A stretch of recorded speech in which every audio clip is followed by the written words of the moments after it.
Shalom, today's Daf Yomi is Berachos Daf Nun Beis, Berachos 52. And for today's Daf Yomi, we first have to go back to the Mishnah at the beginning of the 8th chapter of Elu Devarim, at the beginning of the 8th chapter of Tractate Berachos, where our Mishnah discusses those areas where Beis Shammai and Beis Hillel disagree with respect to the laws of a meal.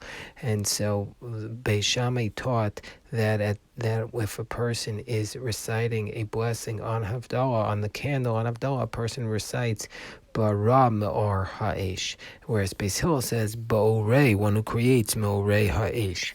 So in that context, the Talmud tells us, the Mishnah tells us, Ein Mevarchin Lo Al Ner V'Al B'Samim Shel Akum, that when a person makes a blessing on Havdalah, at the end of Shabbos, a person makes a blessing. A person is not allowed to recite a blessing over the flame of something that comes from somebody who's not Jewish, or over the spices that comes from somebody who's not Jewish. The blessing over a flame is only by Havdalah. However, the blessing on spices is not specifically by Havdalah, but rather it can even be during the week. And so therefore, if a person would recite the blessing for Havdalah on spices, then according to our Mishnah, a person would not fulfill their obligation and they would have to go back and recite a new blessing. So in this context, the word akum is a reference to somebody who's an idolater. So the Mishnah taught that a person is not able to make a blessing on the flame or the sum of an idolater. V'lo al ner, v'lo al b'samim shel meisim, and also a person is not able to make the blessing on the flame or the spices of the dead, meaning to say on a flame that was lit for the honor of the dead, or on spices that were used to remove the bad odor of the dead.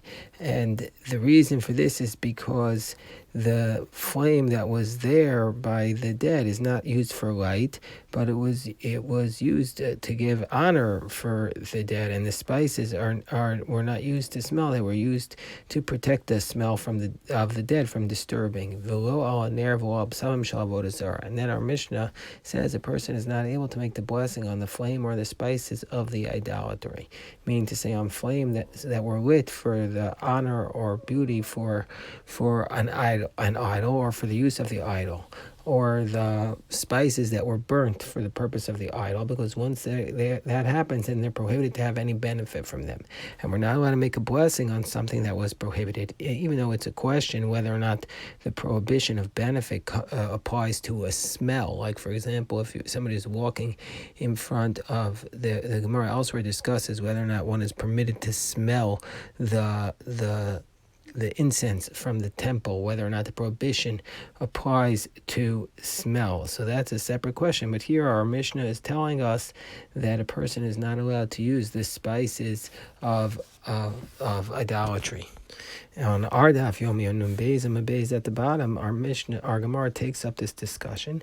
And the Gemara says, Bishlam aner, I understand why the flame of a non-Jew, one is not permitted to make the Havdalah on it, Mishum Delo Shavas. And the reason is because the flame never rested. The flame basically never observed Shabbos, but it was in use on Shabbos. And so therefore, since the non-Jew used it for light on Shabbos for the purpose of prohibited labor, therefore, even if we don't know for sure it was used for labor, but we can assume it was, therefore we're not going to be allowed to use it for Havdalah.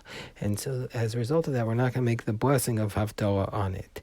And even though a non-Jew is allowed to light a flame on Shabbos and to do work from it, nevertheless, it's going to be considered this idea of ner shelo Shabbos, a flame that did not rest. Ela b'samim, my time elo. What's the reason why we cannot use the spices of the non-Jew?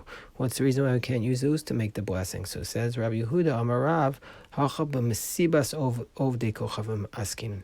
We're talking about the party of the idolaters. We're talking about spices that came from a party that was used for idolatry, and therefore we can't make the blessing upon them. Says the Gemara, the reason is because as a baseline we assume that the basic party of an idolater was used for idolatry, and so therefore one would not be permitted to use those spices. So the Gemara says, but it can't be that that's the way we interpret it, because that case of spices spices for idolatry was specifically referred to in the third case. Hamediktani Seifa, says the Gemara, from the conclusion of their Mishnah, which stated which stated explicitly you cannot make the blessing on the flame or on the spices of idolatry. And it's very clear that the first clause is not a reference to idolatry. So says Rabbi Chanina Misura, no, that's exactly how we're supposed to read our Mishnah, precisely. Ma tam kamer, what is the reason? Meaning to say, ma tam emevarchin, lo al aner, v'al b'samim shalakim, what is the reason why we don't recite the blessing on the flame or on the spices of the idolater? And the